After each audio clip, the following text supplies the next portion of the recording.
South ఇండియాలోని అతి తక్కువ ధరలకి రత్నాలనందించే ఏకైక సంస్థ 6JVR.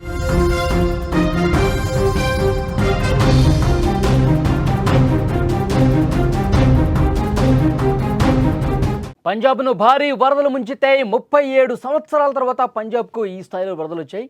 వరదల బారిన పంజాబ్లోని 23 జిల్లాలు పడ్డాయి. నీట మునిగాయి 1,48,000 హెక్టార్ల పంట. వరదలకు మొత్తం 30 మంది చనిపోయినట్టుగా సమాచారం వస్తుంది. 3.5 లక్షల మంది సహాయక చర్యలు కొనసాగుతున్నాయి. విద్యా సంస్థలకు అక్కడ సెలవు ప్రకటించారు. సైన్యం, ఎన్డీఆర్ఎఫ్ బృందాలు సాయం కూడా తీసుకుంటూ ఉన్నారు. మొత్తం ప్రస్తుతం దేశంలో ప్రకృతి విపత్తులు ప్రజల్ని భయభ్రాంతులకు గురి చేస్తున్నాయి. ఒకప్పుడు ఊహించని వాతావరణ పరిస్థితులు, అకస్మాత్తుగా వచ్చే వరదలు, కనీ విని ఎరుగని వర్షాలు, ఇవి కేవలం కథలు కాదు, కళ్ళ ముందు జరుగుతున్నటువంటి ప్రస్తుతం వాస్తవాలు. ఉత్తరాది రాష్ట్రాలను భారీ వర్షాలు అతలాకుతలం చేస్తున్నాయి. అకాల వర్షాలు, నదుల ఉప్పెనతో లక్షలాది మంది ప్రజలు రోడ్డును పడ్డ పరిస్థితుంది. గత కొంతకాలంగా దేశంలోని వివిధ రాష్ట్రాల్లో వరదలు సృష్టిస్తున్న విలయం మనకు తెలుసు. ఇప్పుడు పంజాబ్ వంతు వచ్చింది. 37 సంవత్సరాల్లో ఎప్పుడూ చూడని విధంగా విపత్తు, అక్కడ వరదలు విషాదాన్ని నింపుతున్నటువంటి పరిస్థితుంది. పంజాబ్ రాష్ట్రం ప్రస్తుతం ఒక కన్నీటి సముద్రంలా కనిపిస్తోంది. నిరంతరంగా కురుస్తున్నటువంటి అక్కడ భారీ వర్షాలకు తోడు పక్క రాష్ట్రాలైన జమ్మూ కాశ్మీర్, హిమాచల్ ప్రదేశ్లో కురుస్తున్నటువంటి వానలతో సట్లైజ్, బియాస్, రావి నదులు ప్రమాదకర స్థాయిలో ప్రవహిస్తున్నాయి. ఈ నదుల ఒడ్డున ఉన్నటువంటి అనేక ప్రాంతాలు నీట మునిగిపోయాయి.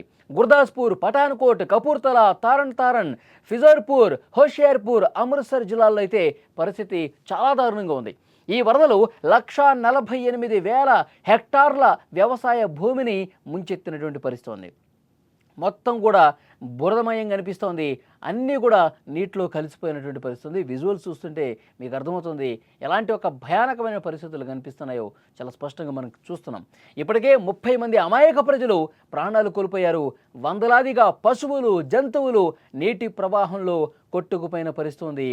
నిజంగా పశుపక్షాదులు, మూగజీవాలు అన్నీ కూడా ఆ వరదల్లో కొట్టుకుపోయిన పరిస్థితి.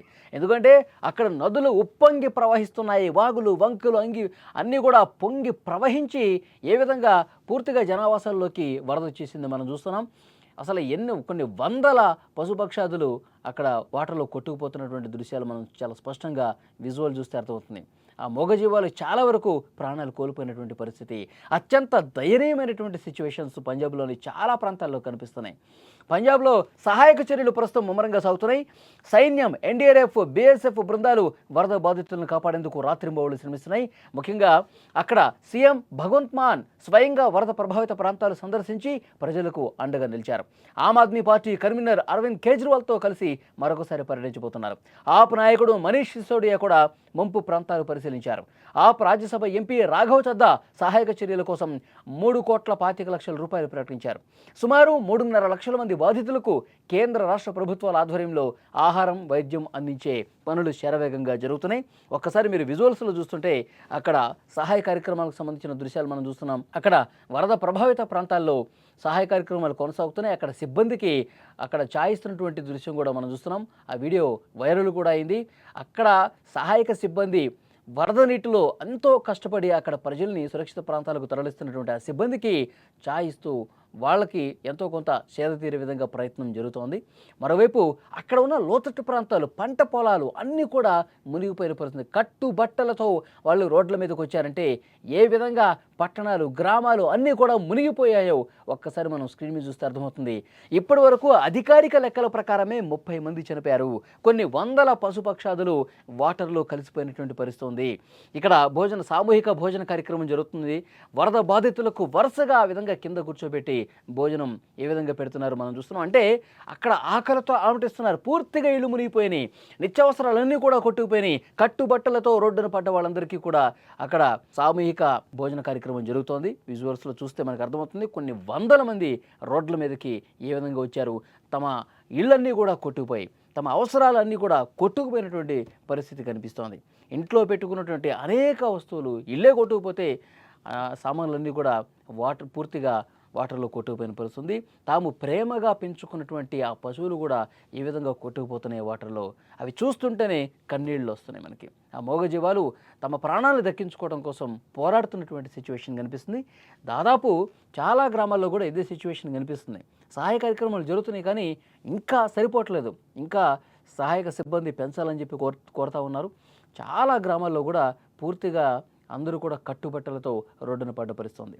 1988లో అంటే 37 సంవత్సరాల క్రితం పంజాబ్ను ఒక భయంకరమైనటువంటి జలప్రళయం ముంచెత్తిందండి. ఎడతెరిపి లేనటువంటి వర్షాలకు తోడు అప్పుడు సట్లైజ్ నది పొంగి ప్రవహించడంతో నది కట్టలు తెగిపోయాయి.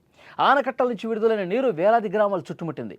ఈ విపత్తుతో సుమారు 10,000 చదరపు కిలోమీటర్ల ప్రాంతం పూర్తిగా నీట మునిగింది. దాదాపు 1,200 మందికి పైగా అమాయక ప్రజలు ఆ రోజున ప్రాణాలు కోల్పోయారు. మళ్ళీ ఆ స్థాయి వరదలు ఇప్పుడు వస్తున్నాయి. లక్షలాది ఇళ్ళు, వేలాది గ్రామాలను చిన్నాభిన్నం చేసిన పరిస్థితుంది. లక్షల హెక్టార్ల పంట భూములు ధ్వంసమయ్యాయి. ఆనాటి వరదలు పంజాబ్ చరిత్రలో ఒక విషాదకర అధ్యాయంగా మిగిలిపోతే ఇప్పుడు మళ్ళీ దాన్ని తలపించే విధంగా వరదలు మళ్ళీ రాష్ట్రాన్ని ముంచెత్తిన పరిస్థితుంది. అలాంటి వరదలే ప్రస్తుతం కనిపిస్తున్నాయంటూ అక్కడ ఉన్న స్థానికులు, అప్పుడు వరదలను చూసిన వాళ్ళు మాట్లాడుతున్నటువంటి పరిస్థితి ఉంది. 2025 సంవత్సరం ప్రకృతి విపత్తుల విషయంలో ఒక చీకటి సంవత్సరంగా మిగిలిపోయే పరిస్థితి ఉంది. ఈ ఏడాది ప్రారంభం నుంచే దేశం వివిధ రకాల ప్రకృతి విపత్తులకు గురైంది. అకస్మాత్తుగా వచ్చే వరదలు, విలయతాండవం చేసే తుఫాన్లు, క్లౌడ్ బర్స్ట్లు కొన్ని ప్రాజెక్టులను చిగురుటాకుల్లా వణికించిన పరిస్థితి. పంజాబ్లో జరిగినటువంటి జలప్రళయం, అంతకుముందు హిమాచల్ ప్రదేశ్, ఉత్తరాఖండ్, బీహార్లో జరిగిన విపత్తులు ప్రజల్ని ఏ విధంగా కలవరు పెట్టాయో మనం చూసాం. ఇక్కడ మన తెలుగు రాష్ట్రాలను కూడా గజగజ వణికించాయి. కామారెడ్డి లాంటి ప్రాంతాలు ఏ విధంగా మునిగిపోయాయో మనం చూసాం. సో ప్రకృతి విపత్తు దేశవ్యాప్తంగా ఉంది. ఈ రాష్ట్రం ఆ రాష్ట్రం కాదు. కాశ్మీర్ నుంచి కన్యాకుమారి వరకు ఎక్కడ చూసినా వరదే కనిపిస్తుంది. ఏ ప్రాంతం చూసినా జలమయమైపోయినటువంటి పరిస్థితి ఉంది. మొత్తం వాటరే కనిపిస్తుంది. అంత దారుణంగా ఈసారి అతి భారీ వర్షపాతాలు, క్లౌడ్ బరస్టులు మొత్తం లోతట్టు ప్రాంతాలను ముంచేసిన పరిస్థితి. సో ప్రకృతి ఎంత శక్తివంతమైందో, మనిషి ఎంత నిస్సహాయుడో ఇలాంటి ఘటనలు నిరూపిస్తున్నటువంటి పరిస్థితి ఉంది. కోల్పోయినటువంటి ప్రాణాలు, అక్కడ పోయినటువంటి పంట నష్టం ఏ విధంగా జరిగిందో మనం చూసాం. మొత్తం ఇళ్ళు కూలిపోయినాయి, పశువులు కొట్టుకుపోయినాయి. ఇవి చెప్పుకుంటూ పోతే ఈ జాబితా చాలా పెద్దగానే ఉంటుంది. ఇదంతా చూస్తుంటే భవిష్యత్తులో ప్రకృతి విలయం ఇంకెంత దారుణంగా ఉంటుందో భయం కలుగుతుంది ప్రజలకి. ఇప్పుడే పరిస్థితి ఈ విధంగా ఉంటే ఇక భవిష్యత్తులో ఇంకెలాంటి ఉప్పెనులు, ఇంకెలాంటి ఉత్పాతాలు, ఇంకెలాంటి విషాదకరమైనటువంటి పరిస్థితులు చూడాల్సి వస్తుందన్న ఒక ఆందోళన, ఆవేదన ప్రజల్లో కనిపిస్తోంది. ఒకసారి పంజాబ్లో పరిస్థితి ఒక్కసారి మళ్ళీ స్క్రీన్ మీద మీరు చూడండి. చాలా దారుణమైనటువంటి పరిస్థితులు కనిపిస్తున్నాయి. ఎన్డీఆర్ఎఫ్ బృందాలు, బీఎస్ఎఫ్ జవాన్లు వీళ్ళందరూ కూడా అక్కడి ప్రజల్ని రక్షించడం కోసం, అక్కడి ప్రజలకు సహాయ కార్యక్రమాలు చేయడం కోసం, అక్కడి ప్రజలకు అన్నపానీయాలు అందించడం కోసం, అక్కడ చిక్కుకున్న వాళ్ళని కాపాడటం కోసం ఏ విధంగా శ్రమిస్తున్నారో మనం చూస్తున్నాం. పూర్తిగా పంట పొలాలు మునిగిపోయినాయి, తమ ఇళ్ళు కొట్టుకుపోయినాయి, ఇంట్లో ఉన్న సామాన్లు కొట్టుకుపోయినాయి. కేవలం కట్టుబట్టలతోనే తమ పశువులు కూడా ఎక్కడ ఎటు కొట్టుకుపోయినాయో కూడా తెలియని ఒక దుర్భరమైనటువంటి పరిస్థితులు అక్కడ కనిపిస్తూ ఉన్నాయి. చాలా గ్రామాల్లో పంజాబ్లో ఇదే సిచ్యువేషన్ ఉంది. 30 మంది చనిపోయినట్టుగా తెలుస్తోంది. ఇంకొంతమంది కొట్టుకుపోయారు, గల్లంతయ్యారు. వాళ్ళకి సంబంధించిన సమాచారం రావాలి. ఒక్కసారి పైనుంచి ఆ డ్రోన్ విజువల్ కూడా మనం చూసాం. మొత్తం వరద ఇటువైపు నుంచి అటువైపుకి కొట్టుకుపోతుంది. ఆ ఇల్లు చూసారా, మొత్తం మునిగిపోయింది, మొత్తం మునిగిపోతుంది. అక్కడ ఎవరు ఉండటానికి వీలు లేకుండా పరిస్థితులు తయారయ్యాయి. ఆల్మోస్ట్ దాదాపు అన్ని గ్రామాల పరిస్థితి ఇదే విధంగా ఉంది పంజాబ్లో.